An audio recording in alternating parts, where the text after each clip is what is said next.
Live once again from New Zealand, it's Malignant Bear, featuring me, JD Grosspitz. Hello everyone, and welcome to the stream. Tonight, we're continuing, still, our playthrough of Please Be Happy. Looks like this is probably going to be our longest running series. Maybe not in terms of time, but in terms of number of streams. I think Outer Wilds is going to beat it just slightly. In terms of time, those were much longer streams. These tend to be a little shorter and need more of them because they're a little more vocally taxing. Anyway, this is a Yuri or Sapphic visual novel, completely safe for work, by Studio Élan. Information about that is in the video description there. We don't normally stream long-form dramatic visual novels like this, but doing it special this year by viewer request and for Pride Month. So, we are a little over halfway through the game at this point. So if you're joining us now, you've missed a lot. We've taken a path down one of the major routes, though. There are two main routes in this game, two romance options that you can choose from. We have opted for Aspen for this playthrough. I will not be streaming Juliet's route. I talk about why in the previous stream, but we're going for Aspen's. Aspen is the, what is she, 24, I think? Younger, she's younger. She's a younger woman who is an aspiring author and currently works as a barista at the Bell House in Wellington. And she's head over heels for Miho, who is a fox girl, magical fox girl, a Gumiho, and our main character. So we're going to get more into their I guess relationship. It hasn't really been started yet. The foundations of their relationship. Aspen confessed to her at the end of the last stream. Miho accepted, and that ended the chapter. So, gonna see what happens with them, and go from there. Miho is still learning to become human, though. That has not stopped. It will not stop. She has so much to learn. Oh, so much to learn. So, without any further ado, shall we pick up where we left off? Of course.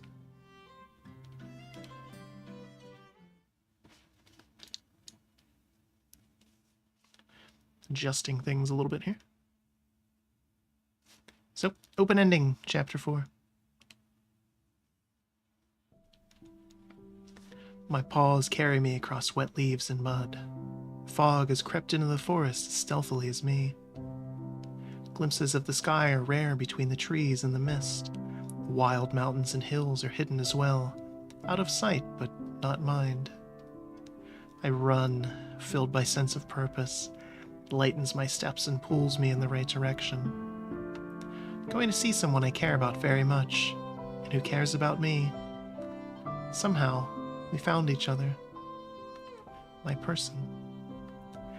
The path to follow is engraved in my body and mind, almost instinctual.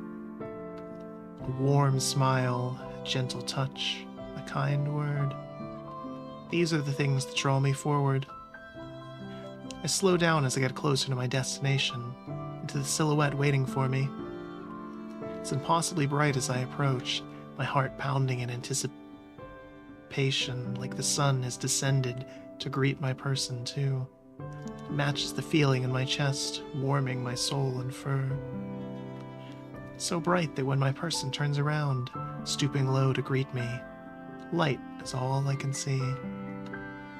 But I don't need to see, only hear. That voice that I could never forget. Little fox, Where is your home? I awake with a yawn, head on my pillow as the dream fades away. It's been a long time since I've dreamt about the forest.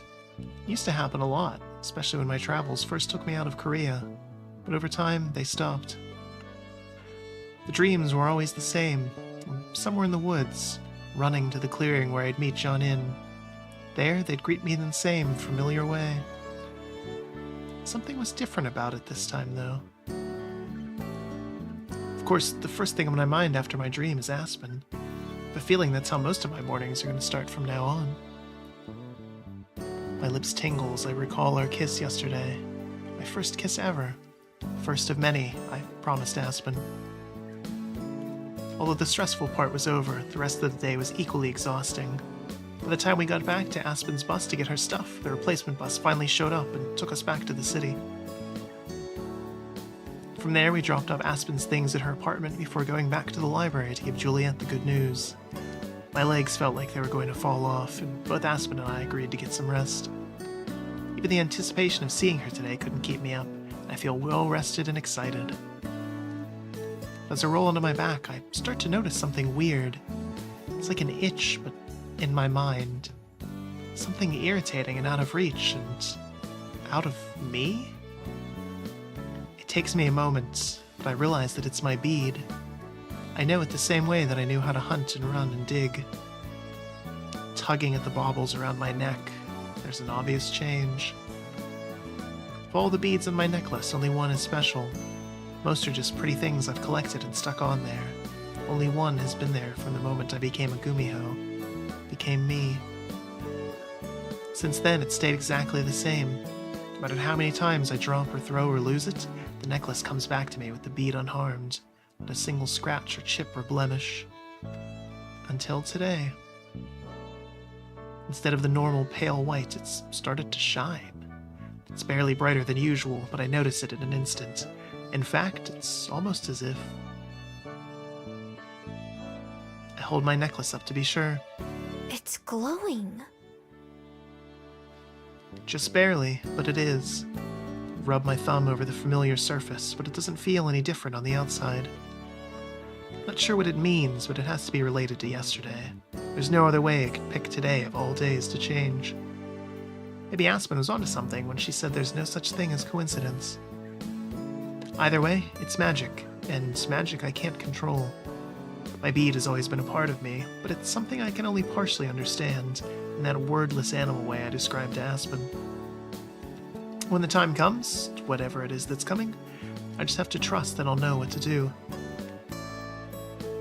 Right now, it doesn't matter, because something much more important is going to happen, and sooner.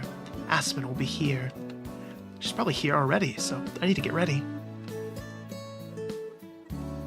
So you can actually see in the artwork will change now, with the bead. Going through my quick morning routine, I feel more energized than ever. For once, I'm not nervous, just excited. As soon as I open my bedroom door, I can hear the familiar murmur of conversation in the kitchen. Even the short walk downstairs is enough time to let my heart race. I assume Juliet's in the kitchen when I get there, but I only have eyes for Aspen. She looks over from her seat at the table. The instant she sees me, her face lights up. It nearly stops me in my tracks. I've seen Aspen smile 1,000 times by now, but never like this. Never for me, and me alone. I can't help but do the same. Good morning, Miho. Morning. It's our usual greeting, but it feels brand new. I wonder if all the little things will. Did you sleep well, Miho? Like a rock. I pull my chair closer to Aspen's than usual as I take my seat and fill my plate. We were just talking about how tired you must be. I wouldn't have been surprised if you slept until the afternoon. No way. Then I wouldn't get to see you at breakfast. Flustered, Aspen doesn't know how to respond. Now that I know the feeling she was hiding, a lot of the other times where that's happened made way more sense. I giggle as she looks torn between being pleased and embarrassed. That would be quite a shame, yes. But understandable after you ran across half of Wellington yesterday. Was it really? It didn't feel like it. But maybe that's why I'm so hungry. Feel free to help yourself to what's left. Aspen and I have already eaten. We wanted to wait, but... It's fine. I don't mind. Around now is usually when Aspen would start to leave for work, but it's Juliet who stands up first. I must must say, I'm rather sleepy myself. Would either of you mind if I retire a bit early today? Nope. Aspen and I can clean up, right? Oh, yes, right. That. I mean, not at all. I'll wish you both good night then. Good night. Bye. We both watch as Juliet departs before turning to face each other. As soon as our eyes meet, Aspen looks away again, blushing but laughing. What is it? What's funny? Nothing. Nothing's funny. It's just... It's hard to believe. I mean, us? You and me? You can't imagine how many times I've sat at this table wishing we were like this. Together. Oh. That warm, fuzzy feeling from before takes over my face. The one that goes with the realization of how special I am to her. How, out of everyone in the world, I'm the one she feels this way about. And now... Here we are. Yes. Here we are. Everything is the same, but everything is different now, too. It's just as confusing as it is exciting. Now that I'm here alone with her, I'm not sure how to act. Aspen, fiddling with her ribbon, seems like she's waiting for me to go first. Problem is, I'm not sure what to say. Not sure how I should talk to her differently now. Or if I even should. Or anything, really. With just the two of us, I'm suddenly super aware of how out of my depth I am. I can't let the silence stretch on too long. I have to say something. So hey! I think... Both of us start and stop talking at the same time. I pause, waiting for her to keep going. And she does the same thing for me. We both laugh together a moment later, and somehow that breaks the ice. Feels like a reassurance before I can even ask for one. You go. No, you first. If that's what it takes. I was going to say that... You know, I don't really know much about this whole dating thing. So if there's... Aspen shakes her head and puts a finger to my lips to shush me. That's exactly what I was going to say, Miho. It's all so new to me as well. She removes her hand, looking at it as if she just now realized what she did. Not that I mind. So, perhaps we can figure it out together. Together. I try out the word for myself. Aspen and me. Together. Yeah, I like that. We can both just... do what feels right. I like the sound of that too. Aspen's sleeve rustles as she takes my hand, her fingers gently intertwining with mine. It's cool to the touch. Hand-holding, we can't show this on stream. Oh my god, I'm gonna get blocked on YouTube. That feels right. Her soft actions make me feel braver. So does this. I lean forward and kiss her, just for a moment, because a moment may as well be an hour. I'm not sure it'd ever be enough. I'd say we're off to a good start. Me too. Just being near each other already feels more meaningful and exciting. Since this is just the beginning, I can't wait to see where things go from here. Of course, I'll have to wait a little bit longer. With her free hand, Aspen checks her phone, and I see her frown in response. Time to go? Unfortunately. She stands up and I stand with her, still linked by our hands. Feels almost unfair that daily life, with all its obligations, still matters right now. Aspen hasn't even left yet, but I'm already waiting for her to come back. I wish I could stay here with you longer, though. Me too. Maybe I'll just come buy a bunch of drinks at the Bell House, so I can talk to you at the counter. Perfect. I can tell my boss I was just engaging with the customers, like she wants us to. Both of us laugh again, and Aspen steps forward to lay her head on my shoulder. I lean my head against hers, surprised by how soft her hair is against my cheek.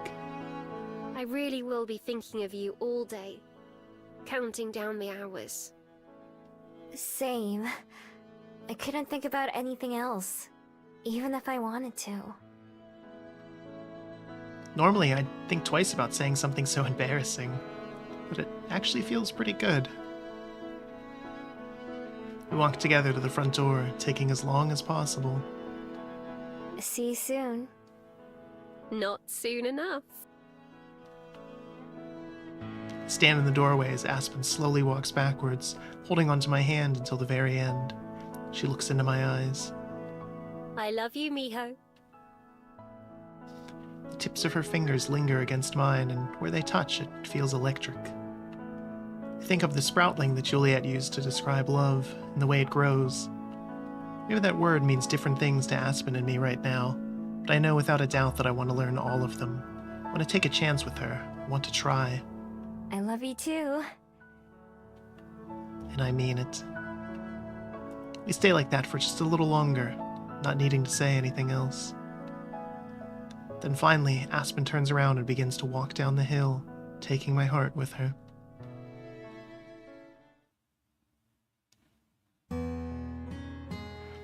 So yeah, part of the reason why we picked Aspen over Juliet, I mentioned in the last stream, Juliet's story it's very intense. In a good way. It still has a good, happy ending, absolutely. And I honestly think Juliet is a more interesting and captivating character. But yeah, part of it is it's much more intense to get there, whereas I love the sort of the cheesy awkwardness of this. I think this is a much more right off the bat feel-good story for these two characters.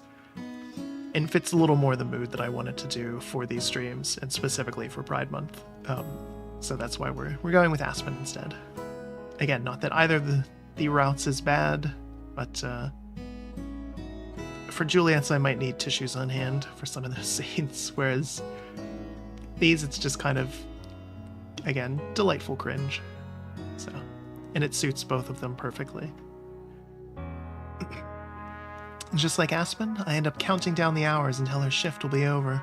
Too impatient to make it to the end, I leave early and reach the bell house around the time they'll be closing for the night.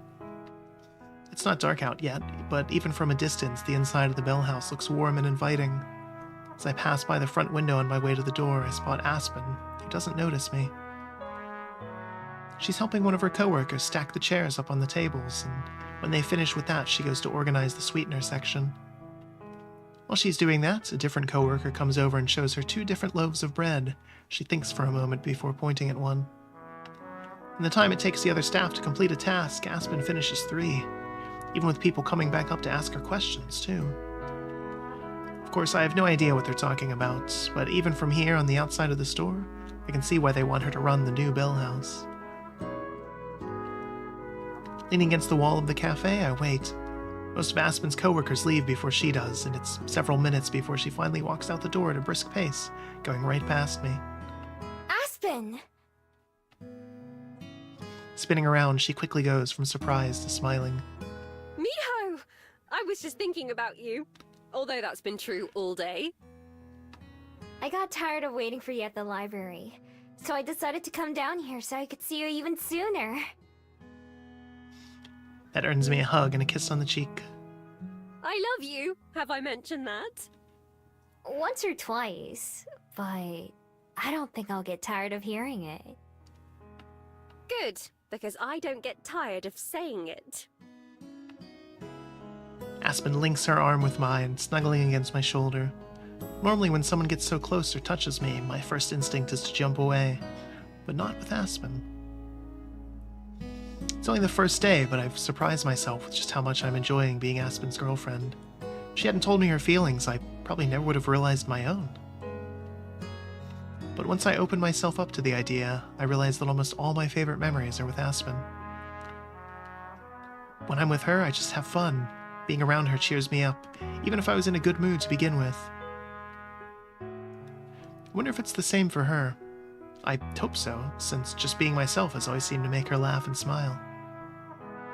I would never have imagined I'd be able to do that to someone. They could feel that way about me, or that I could feel it too. I've never been so glad to be wrong. So, what do you want to do now? Well, I need to go home to change and take care of the cats. Would you like to come over? I can make us dinner later too, if you haven't eaten yet. Sure! Even if I had, I'd make room for that. Miho gives me real big girl dinner vibes. Like if Juliet wasn't cooking for her, she would just be eating like a thing of string cheese and like a bite of fruit. And like, oh, that's dinner. It's settled then, shall we? Arm in arm, Aspen proudly leads the way to her apartment.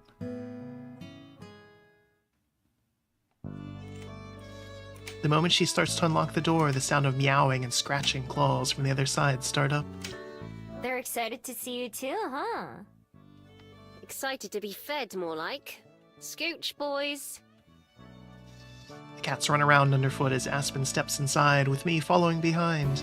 As soon as they notice me, the meowing stops and they both scurry away. Aw, how rude. You'd better get used to Miho, you two. You're going to be seeing her around a lot more. Aspen puts her hands on her hips and talks sternly to the sulking cats. They both meow in frustrated response until Aspen sighs. Yes, yes, now let's get you fed. She grabs a jug of cat food from the top of the fridge. The rattling sound makes the cats brave enough to run past me and go harass Aspen some more. Go ahead and make yourself at home, Miho. I'm going to take care of them and then freshen up, so I'll be a minute. Okay, take your time. I sit on the edge of Aspen's bed, doing my best not to disrupt the neatly made sheets. Aspen sets the bowls of cat food on the floor near the door, and the cats position themselves so they can watch me while they eat. Rolling her eyes, Aspen steps over them towards the restroom. So dramatic. I wonder who they get that from. Anyway, be right back. It isn't long before the sound of the running shower starts. I look around the apartment, paying closer attention than the last time I was here. Because it's so small, it feels like there's something of Aspen's personality in every corner. The glittering light strings strung across the ceiling to the stuffed animals on the bed behind me. I recognize some of the books on the shelves and the desk from the library. I'm sure there's a story behind each and every decoration. Probably hear more than a few of them eventually. After the cats finish eating, they skulk into the room and sit down across from me, glaring. Wonder if something about my ears and tail makes them mad. Guess what? I transform into a fox right in front of them, spreading my tails out like a fan. I don't growl or anything, but I lock eyes with each cat in turn. Immediately, they both yowl and run for the bed, tripping over each other as they rush to hide, fur puffing out like clouds. I cackle to myself as I change back and sit down again. Cats are always fun to tease, so some opportunities are just too good to pass up. Before long, Aspen comes out looking refreshed. She surveys the room just like I did. Sorry to keep you waiting. I guess there's not a whole lot to do here, is there? It's fine. Wasn't that long. I was just being nosy and admiring all your stuff. Be as nosy as you'd like. I'm going to start on dinner. Okay. Let me know if you need any help. Thanks, but just the company is enough. It won't be anything very fancy. I'm much better at making drinks than food. Don't you make food at the Bell House too? Not really. We have bakers who come in earlier than I do to prepare most of it. I just have to heat things up and serve them. Unlike our beverages, which I make from scratch. Speaking of which, would you like some coffee or hot cocoa? I'll be making some for myself. Sure. I'll have whatever you have. That's easy enough. Now let's see. Aspen moves around the tiny cooking area, calling a kitchen would be a stretch, with the same kind of graceful confidence that I've seen her use when working at the Bell House. I guess some of the tasks are the same. Oh, I want a tall, iced chai latte with 2 pumps of some flavoring, whatever the seasonal one is. It's gonna clash with it for sure, but it's probably something lavender right now. She starts to fill a pitcher with water from the sink while scooping coffee grounds into the machine at the same time. When the pitcher's ready, she swaps it out with another pot, this one for cooking. It fills up while she finishes getting the coffee set up and brewing. She starts pulling ingredients out of the few cabinets that line the cooking area. What are you gonna make? 2 hot ham sandwiches. I'm not really sure what it's called. It's a dish Mum used to make. It was one of the first things I learned how to cook, because it's always reminded me of home. And it's easy to make. Is there anything like that for you? A meal that tastes like home? Nah, not really. Julie asked me that before too. I don't know if I ever had a full meal while I was in Korea, since I just stole what I needed to survive. Oh, right. I should have remembered that you... Aspen bites her lips, looking unsure how to phrase whatever she was going to say. Lived like that? It's fine. I don't mind talking about it. Especially not with you. Damn, girl, you live like this? If you're sure, I don't want to bring up anything that's difficult for you to talk about. Don't worry. You won't. There's nothing like that, honestly. Most of it just blurred together over time, so be as nosy as you want. I'll be sure to keep that in mind. The pile of ingredients Aspen stacks up has pasta, a few different kinds of vegetables, and a few different cans. Would you mind giving me a hand, actually? Do you think you could chop up these vegetables for me? Is she about to make ratatouille? Is that... No, there's no way. Sure! Just show me how. That's the twist. Aspen is in fact a rat under that hat. Aspen demonstrates how to hold the knife, and then, covering my hands with hers, guides me through the motion to cut the veggies. Don't worry too much about making them all the same size. Close enough is fine. That's good. Because I think same size might be impossible. In the time it takes me to chop up a couple zucchinis and onions, Aspen takes care of everything else. Are these ready? As they'll ever be. I pass the cutting board to Aspen, being careful not to spill. In the end, most of the chunks don't even turn out the same shape, or much less size, but Aspen tosses them in a hot pan anyways, and before long a delicious aroma fills the room. That smells amazing. Hopefully it'll taste good too. I don't have any doubts myself, but I don't think Aspen will be satisfied until the dish is done. Since she seems focused on watching the sautéing veggies and boiling pasta, I don't talk so I don't distract her. A few minutes later, Aspen combines everything into one pan, mixing it all together with a wooden spoon. She dishes out a couple spoonfuls onto plastic plates and hands me one, along with a fork. Well, bon appetit.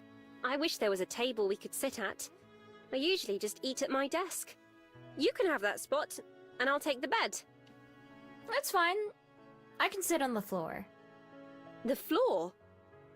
Yeah, it's where I watch TV in my room too. I'll join you then. We both settle down on the ground, settling our plates in our laps. Noticing something, Aspen leans to the side. Percy? Byron? What are you two doing back there? I peek over under the bed too. 4 angry green eyes stare at me from the furthest, darkest corner. Feigning innocence, I sit back. Huh. Wonder what their problem is. I guess they're just not used to having company. It's been a long time since they've met anyone aside from you and Juliet. That must be it. I don't mention that I might have started to do something with it, but hey, the cat started it. Grabbing my fork, I turn my attention back to dinner. I try to make sure to get a little bit of everything in my first bite. It's still hot off the stove, so I have to blow on it to cool it off. Aspen watches anxiously while I chew, waiting to start eating her own meal. Well, how is it? Whoa. This? No, I need to find a better way to describe it than usual. It's delicious. Really? Oh, I'm glad you think so. really, really. The food itself is good, but it tastes even better knowing that Aspen made it. I scarf down my whole plate and then get up for seconds. After cleaning my plate a second time, I finally set it aside, along with my fork. Did you have enough? There's still more if you want. I'm good. Thanks, though. That was seriously great. Thanks for making it. I'm just happy to hear you enjoyed it. It's been ages since I've cooked for anyone other than myself. It's one of the best meals I've ever had. That's high praise. That just means you need to have more good meals. There are lots of restaurants here in Welly that I've wanted to try, but didn't want to go alone. No, don't be ashamed of that, Aspen. Just go, have fun. I don't care. Business is business. Maybe we can visit some of those together. Sure. I'm not sure if I'd like any of them as much as this, though. Aww. Laughing, Aspen puts her plate aside and scoots closer to me, laying her head on my shoulder again. Her hand finds mine on the floor and she loosely wraps her fingers around mine. I keep thinking I'm getting used to you flattering me, but I still love it every time. It's true. I'm just saying what I think. I know. That's one of the things I love about you. One of many, many things. I've never felt anything but ordinary, as much as I'd like to, and as much as I'd like to pretend I wasn't. But you really do make me feel otherwise. I'm so happy I met you, Miho. I hope you don't get tired of hearing that. Never.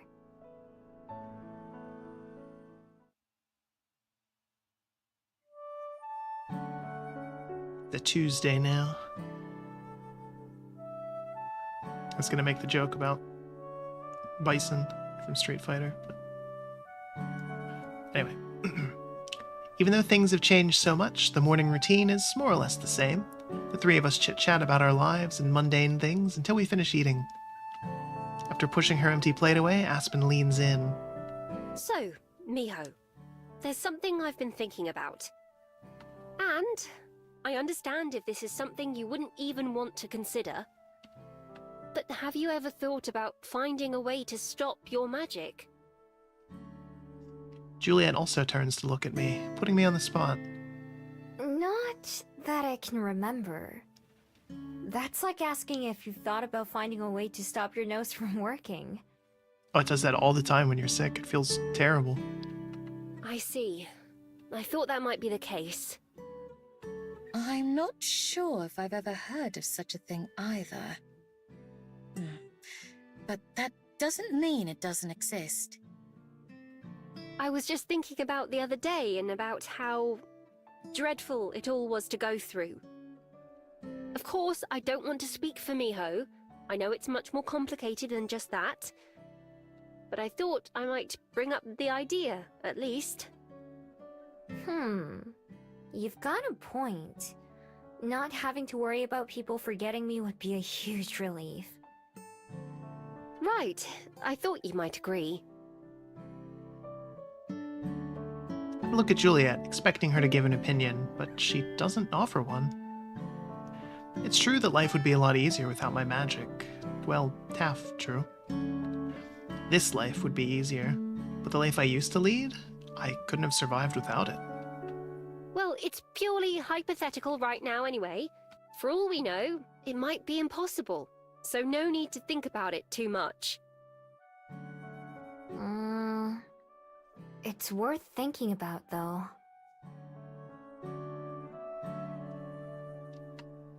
The only two people who actually remember me are in this room right now. All the other people I've met here in Welly, I couldn't really call them my friends, as much as I've liked spending time with them. Every time we see each other is the first time as far as they're concerned.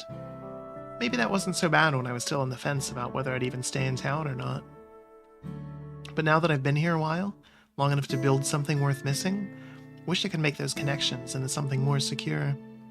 Even if there's nothing I can do about my magic, at least try to find a way to maintain relationships with others too, not just Aspen and Juliet. It couldn't hurt to find out, right? It's not like I have to go through with it or anything if I don't want to. Exactly. Simply being informed is never a bad idea. So, does that mean you have an idea? Well, not quite. But I'd be happy to start doing some research on the topic. If we're going to find anything, it's likely to be in a book. And if there's one thing I'm good at, it's reading. Good luck with that. Let me know what I can do to help. I'd be glad to lend a hand as well. Perhaps I could find someone who'd be knowledgeable about Miho. Myth and folklore are often at odds with reality, so it can be difficult to discern what's true and what isn't. Someone who'd know about Gumiho, huh? One person comes to mind, but I'm not sure how willing she'd be to help. I still haven't mentioned the other Gumiho I met to Aspen and Juliet. In my head, I've started calling her Silver. It just feels wrong somehow. If someone had told other people when I was around, I would have been furious with them. It would have made stealing and hiding a whole lot harder, too. So, as a fellow Gumiho, I've kept Silver's existence a secret from everyone else so far. For all I know, there could be more than just Silver. There'd be a whole community of Gumiho here in Wellington, and I'd have no idea. I don't think that's the case, though. Besides, Silver seems unhappy enough with one intruder on her territory as it is. Maybe that's something else I can ask her. I don't know when or where, but somehow I know I haven't seen the last of her. For now, I just sit back and listen as Aspen and Juliet discuss various books and theories to start with. I feel like I should be more involved. It's my magic after all. But this is one area where I can't really contribute. I can't stay out of it forever and just let them take care of me again, though. I have to try something on my own. I can't just refuse to participate in my own future. As it gets closer to the time for Aspen to leave, Juliet checks the clock and then stands up. Off to bed? Not yet, actually. Would you mind staying just a moment longer, Aspen? I have something I'd like to give Miho. It's somewhat related to what we were just talking about. Oh, no, I don't mind. For me? What is it? You'll see. I'll be right back. Disappearing upstairs, I hear Juliet enter her study for a moment before returning with a small, nicely wrapped box. There's no particular occasion, but still, I felt like wrapping it. Juliet hands me the package, which I take carefully. It's not heavy, but it's not light either. I turn it over and over, examining. I've never had a gift before. Clearing her throat, Aspen seems a bit impatient. Don't just keep us in suspense. Okay. I tear off the paper that Juliet so beautifully wrapped the package with, revealing... Oh. Wow. It's a phone. One that I recognize. It's the same as Aspen's. What a coincidence, right? I consulted Aspen to make sure I got the same one. I thought it would be best if she can help show you how to use it. Aw, Juliet put Miho on the family plan. I'm a little behind the times on things like devices. As gently as I can, I open the box and take the phone itself out. It's sleek and shiny and cold to the touch. Hold it in both hands to make sure that I don't drop it. Thank you. Really. This is the nicest thing I've ever owned. Think nothing of it. As you have more loved ones and responsibilities, it's important that you be able to stay in touch. In fact, that was what gave me the idea in the first place. Like Aspen, I'd also been thinking about your magic and the ways that it might work. So I wonder, would seeing someone in a video call serve to refresh someone's memory of you? Or is it necessary to see each other in person? That's a good question. I don't know. I can't believe I never thought to ask that before. Neither Aspen nor I would want to gamble our memories of Miho, in case it turns out not to work, so we need to find someone else to participate in our little experiment.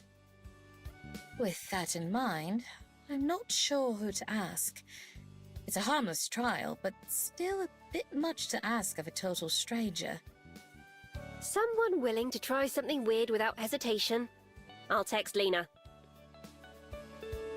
While Aspen does that, I stare at the device in my hands. Could something so small really solve so many of my problems? It wouldn't be a perfect solution, but it would be a lot better than nothing if this works. Even if not, I won't let that change my earlier decision to find some way to be remembered by all the people I've met.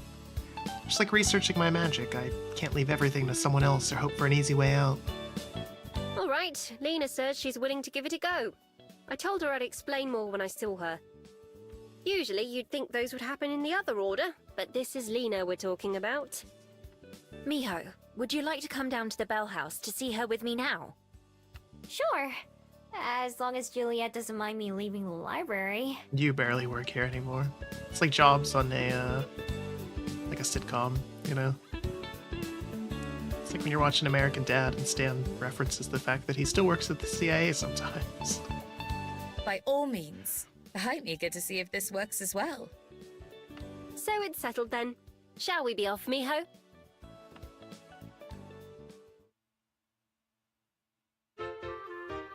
Lena's waiting for us outside the Bell House when we arrive. Morning, boss! Hey, Lena. So, you're the person with the weird memory thing, right? Yep, that's me. I've already introduced myself to Lena more times than I can count. Still, what's one more? This will be a great start with my new goal of making sure the other people I've gotten to know don't keep forgetting me. I'm Miho. We've met before, actually. At tennis and at the Bell House and a few other times, too. Ah, okay. Makes sense to me. So how do we do this? Really? That's it? What you mean? I would have thought you'd take more convincing than that. I guess I'm not surprised, but... Nah, it lines up. I remember doing all those things that Miho mentioned, but I couldn't think of who I was with. Now I can stop trying to remember that and devote that brain power to something else. Yes, well, I'm sure you'll need it. So, let's see. I just need to get Miho's number, right? And then video call her tonight? Right. Any time should be fine as long as it's before this time tomorrow. Miho can come with me again in the morning, and we'll see if you know who she is. You got it! I'll try extra hard to remember her. I'm not sure it works like that, unfortunately. I wish it were that simple. Maybe it is, and you just didn't try hard enough. Placing a finger on either temple, Lena closes her eyes and hums deeply. Does that help? Shh, don't interrupt! Lena hums for a little longer, then opens her eyes with a wink and a thumbs up. Okay, got it! Of course it helps. It's my secret technique. Whoa! If it works, then maybe you can teach Aspen too! I think I'm all right, actually. But what if it's really useful? That's a very big if. Whatever. You'll see tomorrow when I remember all of this. Anyway, Miho, what's your number? It's, I pull out the phone Juliet gave me, inspecting it closely. I'm not sure where it is. Shouldn't it be written somewhere? I look around the edges, trying to find anything that seems fitting. Let's do this instead. Miho, may I see your phone? I hand the device to Aspen, who swipes one finger up and begins to quickly tap through the screens. Whoa, you're a pro at this. Juliet's a lot slower whenever she uses hers. I'm not sure that Juliet's the right standard. She still prefers a landline when she can. Okay, here. I saved Lena's number for you, Miho. Now you can call her, so she can save your number. Right. Okay, let's see. Taking my phone back, I try to remember how to do that. Lena comes and watches from behind Aspen. New phone? Moving away, Aspen brushes imaginary dirt off her shoulder. You're in my bubble. Pop! That's the same kind Aspen has, right? Yup! This is the first phone I've owned. Wow, really? So then how do you check Triller or Space Face? Big questions, big important questions. What are those? Stumbling backwards, Lena seems like she's at a loss for words, which might be a first for her.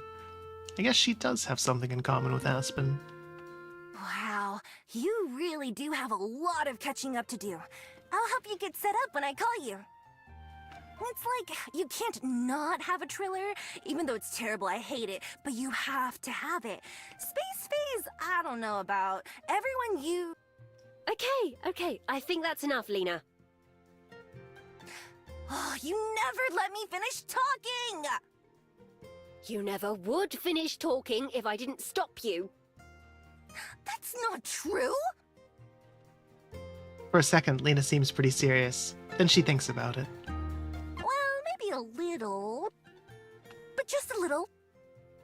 Anyway, it's fine. I'll tell Miho when I talk to her tonight. See you guys later! I'm going to be in there with you in like 2 minutes. That's later, isn't it? Lena flaps her wings proudly as she walks into the Bell House. You let her win, huh? Sometimes it's better to just let her go. But I'm glad she said you'd help out. She's a mess, but she sticks to her word at least. You two seem pretty close. Do we? We started working here at the same time, so we spent a lot of time together. You've spent more time with her outside the Bell House than I have, though. She can be a lot, but she comes through when it matters. Like with this. I knew before messaging her that she'd be willing to help out. It's just how she is. Don't you dare tell her I said that, though. Stepping towards the Bell House door, Aspen turns to say goodbye to me. Well, it's my least favorite time of the day. Time to say goodbye. It's not too late to ditch work and hang out with me instead. Believe me, it sounds more and more tempting each day.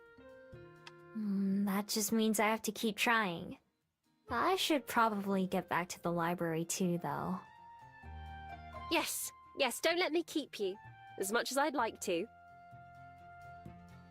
Come together for a quick kiss. I like this new routine of doing that every time we say goodbye. I'll see you tomorrow then. Of course! You know where to find me. Good. I hope you have a wonderful day, Miho. I love you. I love you too. Have a good day at work. I'll do my best. Aspen walks inside and the bells over the door chime like they're happy to see her. I wait until the door fully closes behind her and she disappears from sight before I head on my way.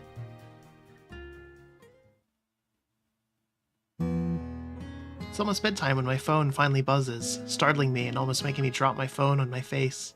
Lena's name pops up and I tap what I hope is the right button. Hello? Miho? Can you hear me? It's Lena. Her face fills the screen, making it pretty easy to see who it is.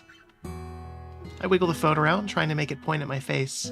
Problem is it's reversed, so I keep confusing myself. How does Aspen use this thing so much? Hi! I see you! Can you see me? Yep. Hi! She waves at the camera with her free hand. I have to sit up to do the same. Thanks for calling. This is gonna be a big help. No, yeah, no problem. Sorry I've forgotten you so many times. I know I'd be totally upset if people couldn't remember who I was. It's like, hello? How can you forget me? It's alright. I'm pretty used to it by now. Yeah, but still, it's gotta suck. I've got an idea, though. I'll just call you like this every night, and that way I won't forget you, right? If this works out, I mean. Yeah, if it works. I really, really hope it does. Still, every night... Even if the phone makes it a lot easier, that's a lot of phone calls to make. Forever. Funny how that word keeps getting in my way. Yeah, it's no big deal, though. I mean, I'm always on my phone before I go to bed anyway, so I can just make calling you part of my routine, like brushing my teeth and stretching. Oh man, stretching's legitimate. That's something everybody should do. I should do it more. Ever since I quit ballet, I have more free time, so I can fit it in. That way I won't forget to do it. That would be kind of funny if I did, though. Not like funny, but funny like ironic.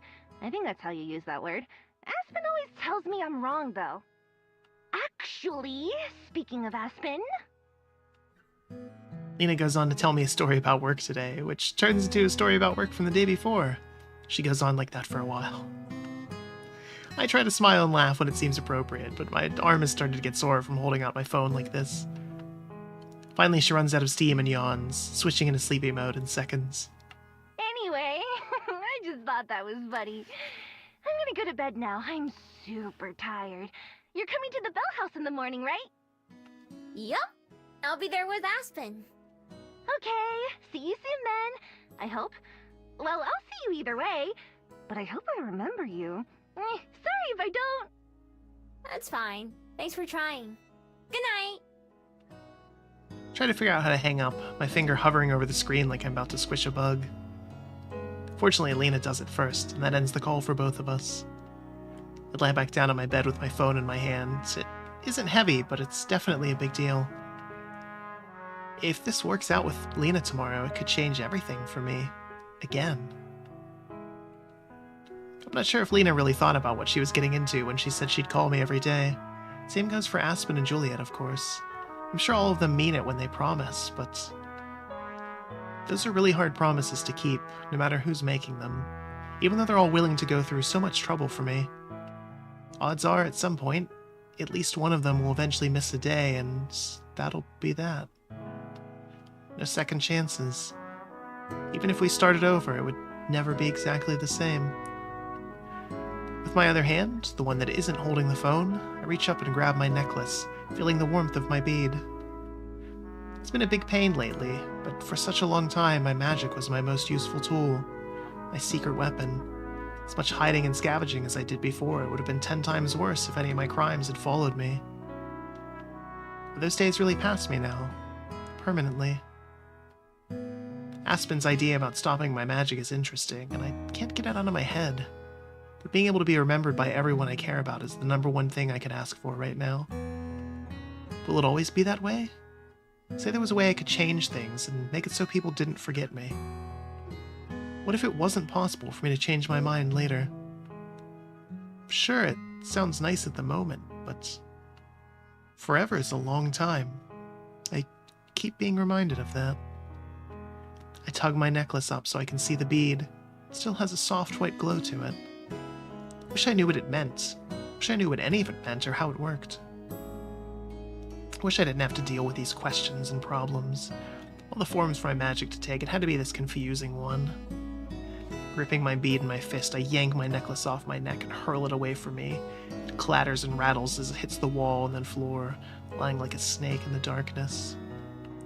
Closing my eyes, I silently count in my head. 1, 2. There's no flicker or pop as my necklace reappears around my throat, as if it had never left. My bead hasn't changed at all, not that I expected it to. Sighing, I roll over onto my side, not tired enough to sleep, but not feeling like doing much else either. This necklace has been a lot of things before. A comfort, a memento, a guide. It's been my one constant since the beginning. Right now, heavy against my pillow, it feels like an anchor.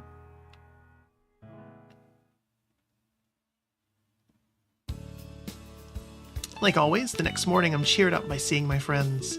After a quick breakfast, Aspen spreads out some sheets of paper on the table, and Juliet and I both crowd in to see. So I started doing some research on Miho. I found plenty of information that I thought was interesting, but I'm not sure how much of it will be useful.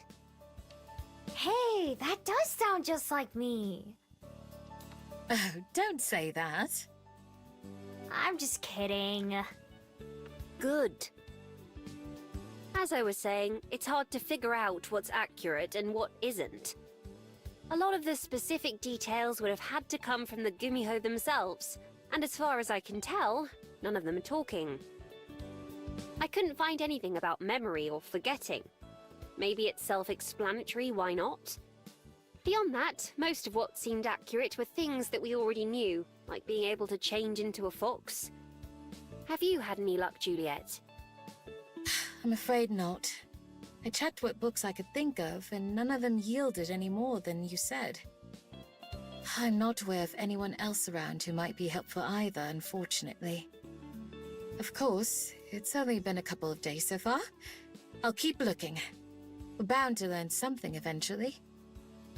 I'll keep looking too. There was one other thing that came up I thought might be worth mentioning. Oh? I read a lot about Gumiho carrying a special bead that has something to do with their magic. You have one of those yourself, right? I remove my necklace more gently than last night and hold it out for them to see. Yeah. I've had it my whole life. May I see it? You can try. I pass it to her, and Aspen handles it delicately. Pardon? What do you mean? It poofs out of her hand and back around my neck. Oh, I see. Yeah, I couldn't get rid of it, even if I wanted to. Am I wrong? Or is it glowing? Yeah, that part's new. I was in bed when I noticed it a couple days ago. I know it's important, but not how or why. Your wild instincts inform you. Juliet says it so matter-of-factly. Not like there's something bad or that I should have gotten rid of. They're still part of me. My other self, no, the other part of me, hasn't gone away, even if I've spent more time away from it. When I first came to Wellington, I still thought of myself as a fox. Now I'm not sure how I see myself. My bead and its mysteries are a reminder that I'm something different. Well, that sounds promising. It means something is happening, even if we're not sure what. Let us know if you notice it changing in any other ways, Miho. The more knowledge we have, the better. Yeah, I will. Once again, I think of Silver and her bead, which shone much more than mine. Will mine look like that someday? I wonder what it took to make hers glow so brightly. Maybe even Silver doesn't know how the bead works. If it was instinctual, then shouldn't I understand too? Guess I'll just have to ask sometime. I wrap my necklace back around my neck, popping the magnetic clasp together. One way or another, we'll soon know more about Miho's magic from your experiment. Yes, I think it's just about time for Miho and I to head out. By the time we get there, it'll have been a full day. I'm ready to go if you are. You know I hate sitting around waiting. Another thing we have in common. All right then, let's be off. Good luck, you two. Let me know how it goes. Will do.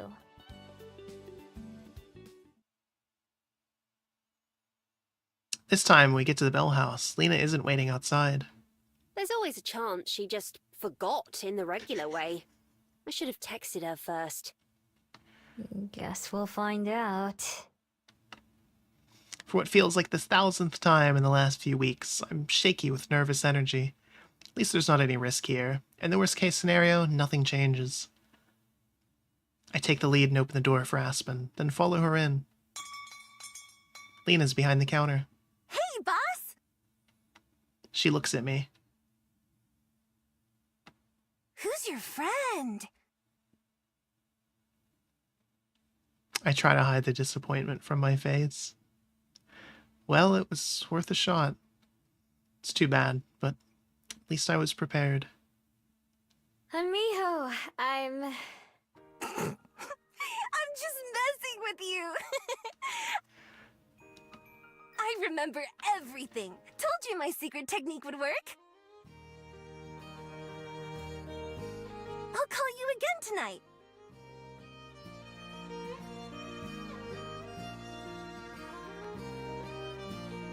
Aspen leans against me in relief.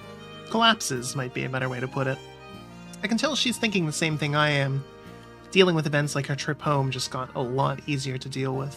God, Lena, you nearly gave me a heart attack. But I'm so glad to hear it that I don't even care. Me too. A huge weight feels like it's been lifted off my shoulders. Not all of my problems are solved, but at least some of them are. Still at my side, Aspen holds my hand and Lena's eyes bug out in shock. Wait, are you two? After giving me a quick kiss on the cheek, Aspen nods. Why, yes, we are. Lena looks like she's seen a ghost. Oh, no way! You seriously started dating someone before I did? I thought I had that one in the bag! Like usual, I wasn't aware we were competing, but I certainly did win in this case. Well, I guess just this once it's fine, since you two are pretty cute together. But I'll win next time! And what exactly is next time? Not sure yet, but I'll figure that out soon. I guess I'll leave you two lovebirds alone for a bit. Talk to you tonight, Miho. Bye. Putting her headphones in, Lena disappears into the back of the cafe, leaving the lobby to Aspen and me. I do only have a bit, unfortunately. Probably better that no customers walk in like this. But I'm really, really glad this worked. Me too. Now we don't have to worry anymore. Not nearly as much, at least. I'll be busy this evening, but I'll call you later, and I'll see you tomorrow, okay? Okay. I should go tell Julia that our idea worked too. I'm sure she'll be overjoyed as well. Have a good day at work, and I'll try to message you if I can, alright? Yeah. I'll try to figure out how to send a response. I think she would have just taught her. I mean, I guess they didn't really have time, but... Don't worry, I'm sure you'll have lots of practice. Talk to you again soon. But not soon enough. Bye. Give each other a quick hug, and I head back to the library to deliver the good news. Like we expected, Juliet's also relieved. She gives me a quick lesson in how to send messages, although she's almost as slow as I am. I spend most of my shift working, texting Aspen when I can, and looking forward to tomorrow.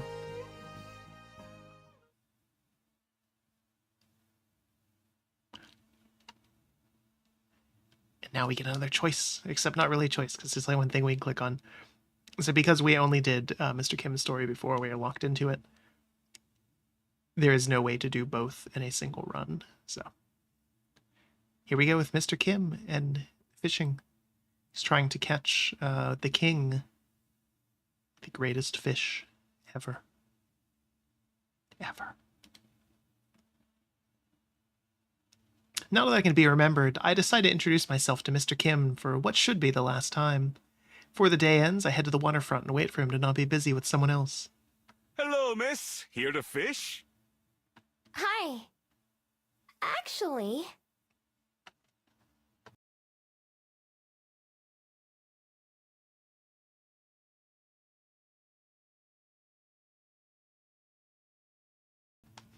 Pardon, sudden random cough there. I give an explanation of my magic, as well as run through the things he's shown and told me. When I'm done, he rubs his chin, then laughs. You know, that all makes perfect sense. I could remember some of those things, but not who I was with. I've been thinking it was my memory starting to fail on me. Glad to hear it's just magic. And as for us, Miho, well, I suppose that makes you my new old friend, then. He sticks out his hand, and it takes a second for me to realize I'm supposed to shake it, but I do. We exchange phone numbers, and he promises to keep in touch so that he won't forget about me again. Talk to you later. Good night. I press the button to end the call on my phone, then gently set the device on my windowsill. Getting through the phone calls needed to make sure I'm not forgotten is more work than I expected. I'm glad the people I've befriended are willing to put in the effort to see me every day. It's still such an inconvenience, though, and such a risk. For their sake, as much as my own, I need to try to find a better solution. Whether that means getting rid of my magic entirely or not, I have to at least know what my options are. I can't leave it all for Aspen and Juliet to figure out either. I need to put my own effort in, too. While I'm not nearly as good at reading and researching as they are, there's still one idea that's come to mind a few times. It's time to finally put it into action. Leaving my phone in my room, I get dressed and slip silently out the front door, making my way to Mount Victoria. At the very edge of the path, I transform. Nose to the ground, I head for the tree line in the wild part of the mountain. I'm rusty when it comes to tracking, and the sheer number of scents that assault my nose is overwhelming. I have to sift between them in my head while I run, disregarding the ones that I can tell are humans or other fabled or just part of nature. It isn't until I'm far away from any roads or homes that I finally catch what I'm looking for. That familiar but unrecognizable presence. Honing in on what I can detect of Silver's trail, I follow it as closely as I can. Sometimes the lead goes cold, but I pick it up again a few meters away, in a different direction. The path is windy and hard to follow. How does anyone live like this? It doesn't feel as if the path is leading anywhere in particular, but I stay on it, keeping my eyes and ears peeled for any sign of her. Finally, after picking up the trail yet again near the river, I follow it until I reach a familiar spot and transform yet again. No way. It's been weeks, but traces of my den are still there. The weather's destroyed a lot of it, but the tunnel is only half caved in, and evidence of the holes where I buried my snacks and supplies remain too. Has Silver been staying here? There aren't any signs of life more recent than mine. Still, her scent ends here, as if she just disappeared. Something rustles from over near the collapsed den. Even with the moonlight, it's hard for me to see, so I change back into a fox, straining all my senses to detect anything. I don't. Nothing but me and the wind. Changing forms yet again, I still get the feeling that I'm not alone. Hello? Closing my eyes, I listen for any kind of response. A footstep, a whisper, or even a breath. All I hear is silence. Pitiful. The voice is just inches from my ear, and I leap away on pure instinct, spinning around to face Silver. I gave you so many chances, and you failed every one of them. I don't know where she came from or how I didn't notice her. She's here, slouching in the moonlight, though I'm sure that just like me, she could turn and run in a moment's notice. Or fight. I hope that's not what she wants, because I don't think that I'd win. How'd you do that? Sneak up on me like that, I mean. I didn't even have to try. I see nothing has changed since last time. If anything, the human pet has only gotten more docile. Tell me, do they feed you scraps from a bowl as well? It's a plate, usually. She certainly hasn't gotten any nicer since last time. But, harsh as it sounds, she remains at a distance, and I let myself relax a little. Now that I've had time to get used to her existence, she doesn't seem as intimidating. Even if I was more scared, I wouldn't want to show it like last time. Maybe it's because she reminds me of myself in some ways. There her arms are crossed, one of her wrists shines in the moonlight from where her bead hangs on a strap. It's almost like looking in a mirror. We're as different as any two people can be, but just by existing, I feel some kind of bond with her. Something wild. Behind her shawl, I can see her eyes narrow. So you admit it then. Perhaps it's for the best. A dog dreams of nothing more than its master's hand. You can close your eyes, forgetting what made you open them in the first place, and disappear. Silver spits out her last words like a challenge, daring me to respond. Her eyes shine like her bead does. I don't respond, unsure how. Not because she's made me question myself, but because I don't think she'd believe what I have to say. It feels like it's been ages, but really it's only been a few months that I've been here in New Zealand. Not even a year ago, I didn't feel the same way she does. Telling myself that I was missing out on anything by being alone, chasing some dream for decades without even stopping to think about it, just dreaming my way through life. How could I tell her that? What could I say that would change her mind? I already know the answer. There isn't anything. Sometimes there are no right words. I see you've forgotten how to speak as well. But tell me, if you can, what was it you hoped to achieve by coming here? I could have left you chasing your tail in the dark if I'd wanted to, but you've somehow made me curious. I fail to imagine the desires of a hound.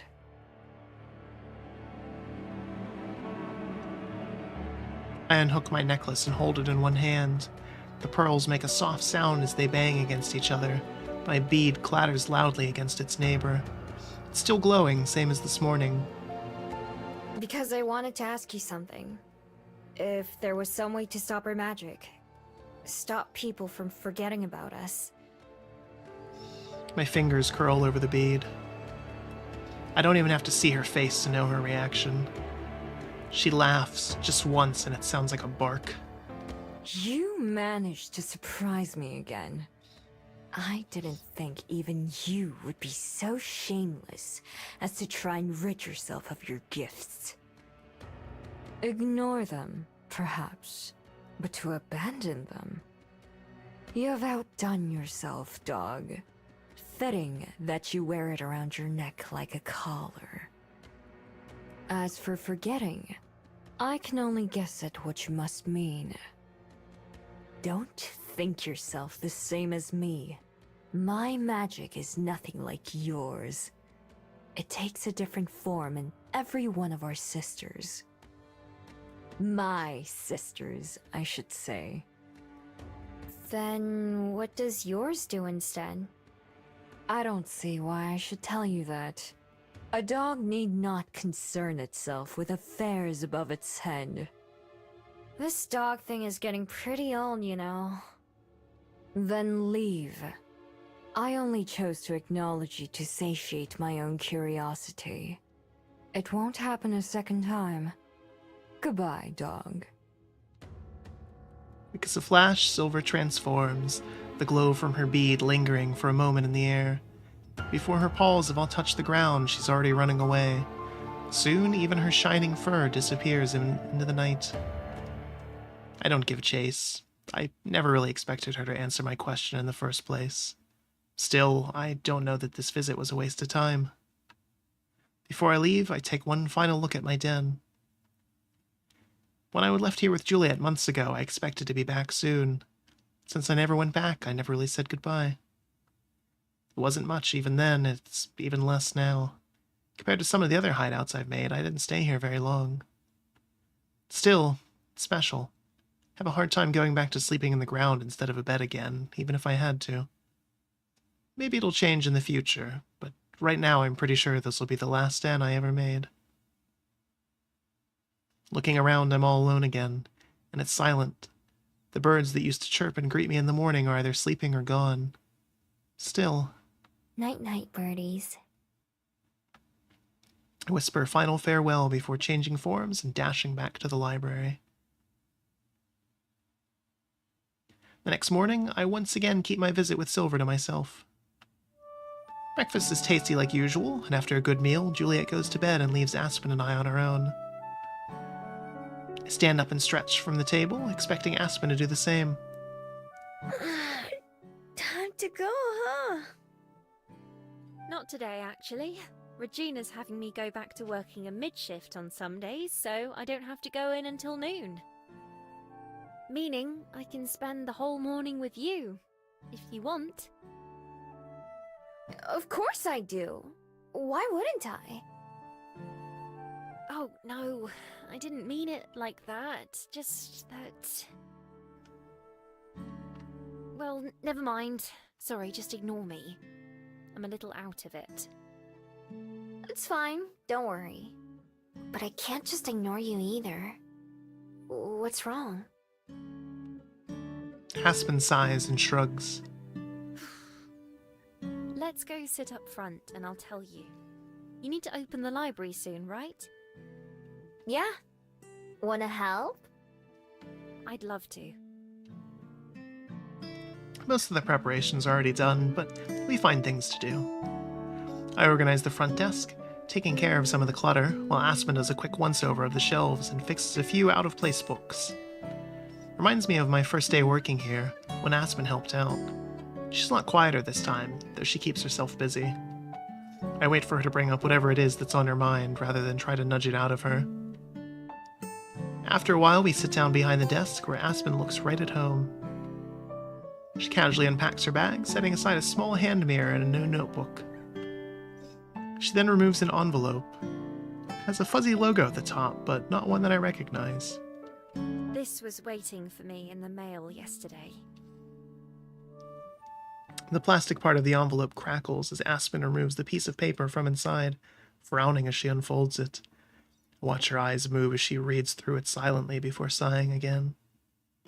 It says, "Dear Ms. Benoit, we appreciate your manuscript submission and commend you for your success in completing a novel. Unfortunately, we do not find that it fits the criteria we're currently searching for, and as such must respectfully decline. Respectfully, Purple Penguin Publications." Slapping her hand with the paper, she clicks her tongue. That's it. Not even 50 words, including names. I doubt they even read past the first chapter. Wait, they said no? Why? As it says, it's not what they're looking for. I wish they would have given more detail than that, but I suppose I'm lucky to hear anything back at all. They're totally gonna regret it in the future when your books are really popular. I hope you're right. I was prepared for rejections, of course. Even Agatha Christie didn't get published until her second book. Still, I wasn't expecting them to come in so fast. You sent it to a few different ones, right? Right, I made a list of my top 15 choices and submitted it to all of them.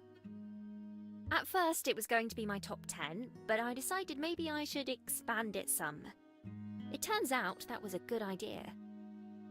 So far, 3 of them have already said no. This one stung a bit more because Purple Penguin is one I was hoping would say yes the most. I'm sorry. I hope your other top choices still work out. Yes, me too. It's why I wasn't going to tell you and Juliet at first. I wanted to wait until I had good news to share. But I'm not sure that'll be coming.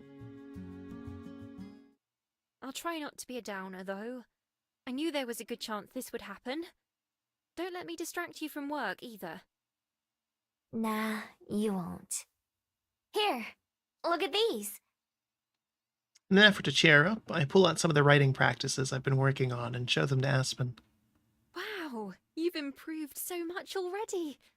This looks great, Miho. With a genuine smile, Aspen slowly flips through the pages. I know there's not much to see, since it's a lot of repeating the same thing over and over, but she still looks at every one. Really, I'm so proud of you. Thanks. Showing Aspen my attempts to learn how to write feels like it's silly compared to her finishing a whole novel, but I can tell that she means every word of praise. I'm proud of myself, too. I don't tell her that a big part of my motivation is being able to read what she writes. I want it to be a surprise when I get there. From the very start, having Aspen in my life has inspired me to be a better person. Now that we're in love, it makes me want to try at least twice as hard. I want to be able to love her writing, too. Even if those penguin people don't like it, I'm sure I will, because it comes from her heart. I believe in Aspen, even when she doesn't, just like she's always believed in me. I want to do everything I can to live up to that faith. Aspen sticks around for a while, reading a book from one of the shelves. I keep my nose to the grindstone all morning, using every free minute that I get to practice, only taking a break to say goodbye to Aspen when she leaves. Even when it gets boring, which doesn't take very long, and even after my hand starts to hurt, I keep practicing. One letter at a time, I'll get there. More content with Lena. Wonder what wacky shenanigans she's gonna get up to now. Early in the afternoon, my phone buzzes as I get a call. I check it expecting to see Juliet or Aspen, but I'm surprised, and not surprised, when I see that it's Lena. Hello? Miho, I need your help. It's an emergency. What? What's wrong? Come to the park. I'll tell you there. The call ends when Lena hangs up. I have no clue what's going on, but it sounds serious. Put on my shoes and hurry to the park as fast as I can. When I get there, I quickly spot Lena, her bright pink outfit making it easy. Lena, what's happening? Oh, Miho, good thing you're here. It's a disaster. Cyrus asked me to be in a play with him. A play? Wait, that's it?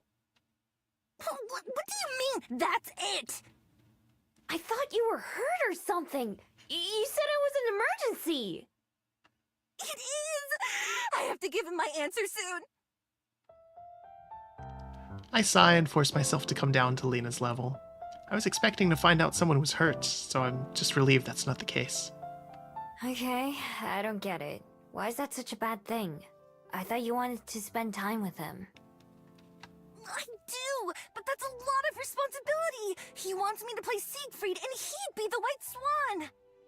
I don't know the characters, but that seems a little backwards. Are you afraid you can't do it? Sort of.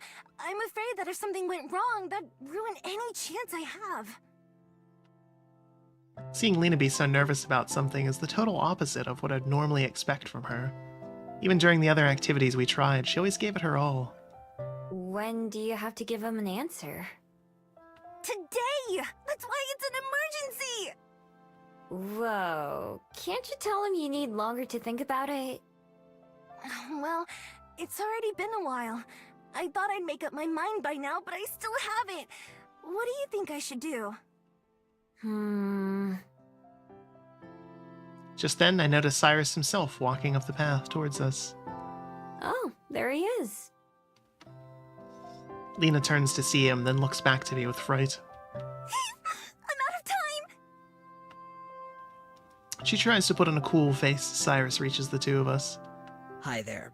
Sorry to bug you, Lena, but have you decided yet? Not yet. Still thinking about it, sorry! It's already been a week. Nuh-uh, not for another 43 minutes. Then it'll have been a week. Both Cyrus and I just stare at her. Can you make up your mind in the next 43 minutes? You bet I can. Okay. I'll just stand here. Wait, for real? Do I look like I'm joking? I can never really tell. Cyrus sighs. Look, you don't have to do it if you don't want to. But I need to know so I can ask someone else. I already have someone cast for all the other main roles. It's just Siegfried and a couple extras that are left. Finally, he looks at me. Sorry to interrupt your conversation. It's okay. We were just talking about you. Wait, you know who I am? Yeah, we've met before. We were partners at that painting class. Huh. I was trying to remember who I was paired up with. I have the picture I made, but it didn't really help much. Yeah, I have this magic where people forget about me after a day if I don't talk to them again. I've had to explain this so many times by now that it just feels normal to talk about. Really? I think I have that too, except it's not magic. How do you and Lena know each other then? We do a vid call every day. I talk about my life and Miho talks about hers. So far, that's only really half true, but I don't mind. I see. say, Miho, right? How would you feel about being a tree? A tree. Yeah, in the play, I mean. There's still a couple small parts like that I need to fill. Oh! Lena's face lights up with excitement. If you do it, I'll do it! Wait. My immediate reaction is to say no. Being up on a stage in front of people is still a lot for me, no matter how much better I've gotten at talking. But it seems like it would be helping out Lena, and Cyrus too. What would I have to do? Stand there. Haven't you seen a tree before? That's it. That's it? I sigh the heaviest sigh of my life. I hope I don't regret this. Fine. Both of them perk up, and I see an actual smile on Cyrus's face for maybe the first time ever. Cool. I appreciate it. We're gonna be great! You're gonna be the best tree in the play! Rehearsal starts soon. I'll send you both the info. I guess I'll need to talk to you every day too, right? Yeah, otherwise you'd have to ask me every time. Oh! Let's make a group chat!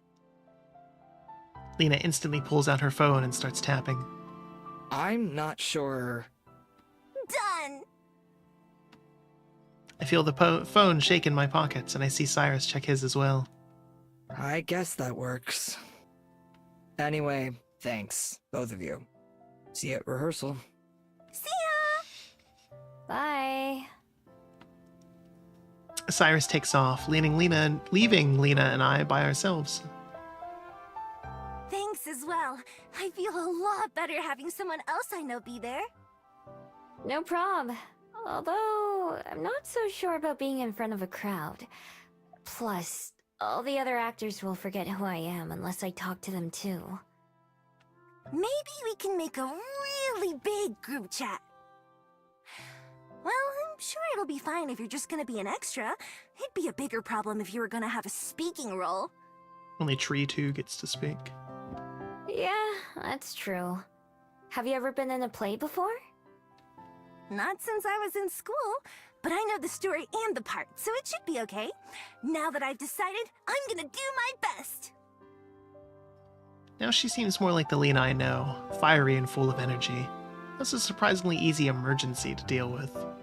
In fact, I'm gonna go start practicing. See you soon! I wave goodbye as Lena leaves. I'm not entirely sure what I've gotten myself into, but I guess I'll find out soon enough. Not long after the sun went down, it started to get pretty cold. Clouds came in out of nowhere, and so did the wind. I find myself sitting in the windowsill, looking out before I go to sleep for the night. It's cozy in here, and I have plenty of extra blankets if I need them. My breath fogs up the window, but the cold stays on the other side. Up on Mount Victoria, though, in the trees and valleys, it must be miserable out there.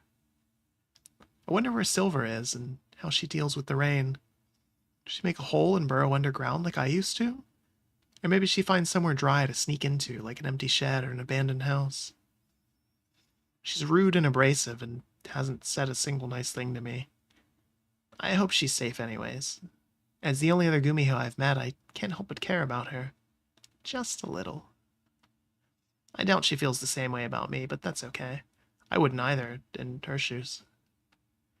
Still, I know how bad it feels to be stuck in the cold, with everything turning into mud around you, shivering under a tree that blocks most, but not all, of the rain. Wherever she is, I hope she's warm and dry. I wonder if it's the first time someone's wished that for her. The next day, the rain has stopped, but it's still gross and wet outside. Dreary, as Aspen put it. Still, it's as busy a day as I've ever seen at the library. My main job is stopping people at the door and getting them to wipe the mud off their shoes before they go in. I care a lot about it because my secondary job is cleaning up mud off the carpet. The door swings open and a big Cyclops stomps in, looking around. Hiya! Welcome to the library. Wipe your feet before you come in. Pardon? I won't be here long. I don't mean to get in your way. I'm just looking for a friend. Who's your friend? Oh, no one. I'm sure he'd said he'll be here, but I don't see him. I'll try again later. Oh, okay. Good luck. Thank you. Thank you. And I do apologize if I got any dirt on your floor. Apologizing all the way back out the door, the Cyclops leaves as quickly as he came. The door stays shut, which gives me a minute to find some fresh towels and rags. Once the entryway is as tidy as I can get it, I sit down behind the desk to work on my reading and writing. Wasn't long before the door swings open again, but it shuts before anyone enters. I can hear grumbling from outside. Come on, Pippa. At least hold the door. I'm protecting the notebook. You get the door. Here, let me. The door pops open one more time, and 3 kids in matching uniforms trudge in. 2 of them, including the one carrying a notebook, who must be Pippa, look around in awe while the other girl approaches me. Hello there, miss. My name's Cello. My friends and I are here in New Zealand for a class trip, and we're supposed to research and put together a project on a special place in Wellington. We were hoping you might have some suggestions for where to start. Hey, I'm Miho. But, I'm not the best person to ask, really. I've only lived here for a couple months. But I know a couple people who might be able to help. One of them's at work right now. The other one also lives here at the library, but she's asleep right now. Did you say she lives here? And did you say also? Armand, Pippa, please. I'm sorry my 2 friends don't know how to not be so nosy. It's fine, it's fine. Julie, she's the one who owns this place. And I both live here. I have a room upstairs. That sounds like it would be too good to be true. Think about it. You'd have all kinds of books around for inspiration. Oh, the irony. Or just for reading. It'd be impossible to get bored in a place like this. You'd be surprised. But you guys aren't the first ones to say that. Is it alright if we look around? It is a library, you know. They're meant for looking around. It's still polite to ask. Yep, it's fine. Let me know if you need help finding anything. We will. Thank you. Yeah, thanks. The noisy pair head off to browse the books. Although they seem like carefree kids, I can tell they're handling the books with respect, as Juliet would say. The third girl, Cello, stays by the desk. Ms. Miho? Since you're new here, would it be alright if I asked you a few questions about your experiences? She also has a notebook with her, although it's smaller than Pippa's. It reminds me of the one Aspen always carries with her. Sure, I don't mind. But, like I said, I don't know much about Wellington, or New Zealand at all. That's okay. It's why I wanted to ask. I also haven't lived in Amarina for very long. I'm not even from the underworld. My family and I just moved there, so I don't know it the same way Armand and Pippa do. I hope that didn't sound weird. I know what you mean. Don't worry. I'm not from the underworld either. Go ahead, ask away. Thank you. She takes a seat in one of the chairs near me, tail curling around one of the legs. Is there anything you wish you'd known before you came here? Looking out the window, I can see my answer. I wish I'd known how rainy it was going to be. I wasn't prepared for it at first. Do you not like the rain? I love it. It reminds me of being home in the ocean. She flaps her tail enthusiastically. I wish it would rain every day. That was one of the hardest things to get used to when my family moved on shore to Amarina. It's so dry, even with the canals. Is there anything that makes this city different from others you've been to? Or anything you miss? It's hard to say. I've made more friends than I have anywhere else. Maybe it's something about the people. Everyone I've met has been really friendly. So there's not too much that I don't have here. Oh, that's good to know. It's not always easy for me to talk to people, so I've been worried about doing this report. I'm the same way. I think you're doing just fine. Thanks, Ms. Miho. Did you ever have a project like this when you were in school? Well... I didn't really go to school, so to speak. Were you homeschooled? Something like that, yeah. Oh, I see. I just have one more question. Do you have a favorite place in Wellington so far? My favorite place?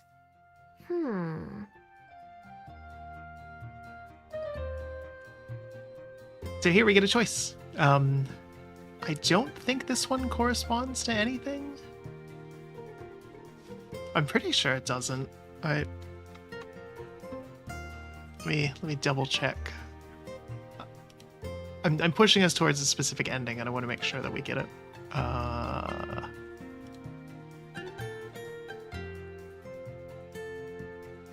Okay, this one doesn't have any choice. All right. Okay, we're good. Okay, so we just have to pick something. What is our favorite place in Wellington? So our choice is our original home and the beautiful view, the coffee shop where we first met people that cared about us and where our girlfriend works, or our house where we work.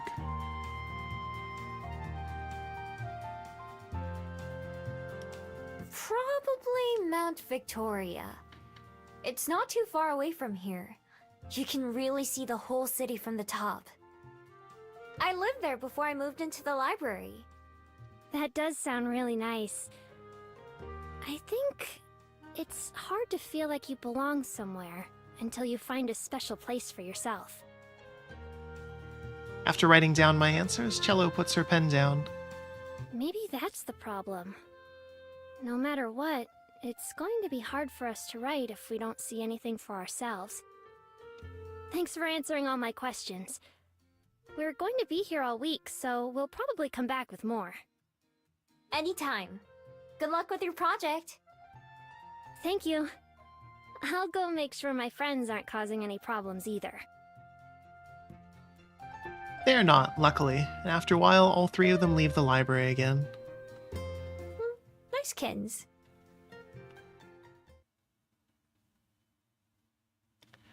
Alright, so I think we will call it there, though. We've just met 3 new characters, and we've made some major plot progression in terms of relationship is starting out and everything. And we have a new way to make so that people cannot forget us. Or hopefully will not. But yeah, moving right along and getting closer to the finale of the game, so I think this is a nice comfortable place to leave it on. I like starting with these choices. I think these are kind of fun. Especially when they're, kind of the quick ones like this. So yeah, this has once again been Please Be Happy. Again, closer to the end. And like I said, we will only be doing Aspen's route on stream if you are interested in Juliet's route. And I think you should be. I would highly recommend checking it out for yourself. So, but yeah, I'm still enjoying this, absolutely. And whether you're here live or you happen to watch this VOD later on down the road, I hope you're enjoying it too. And until next time, have a good one.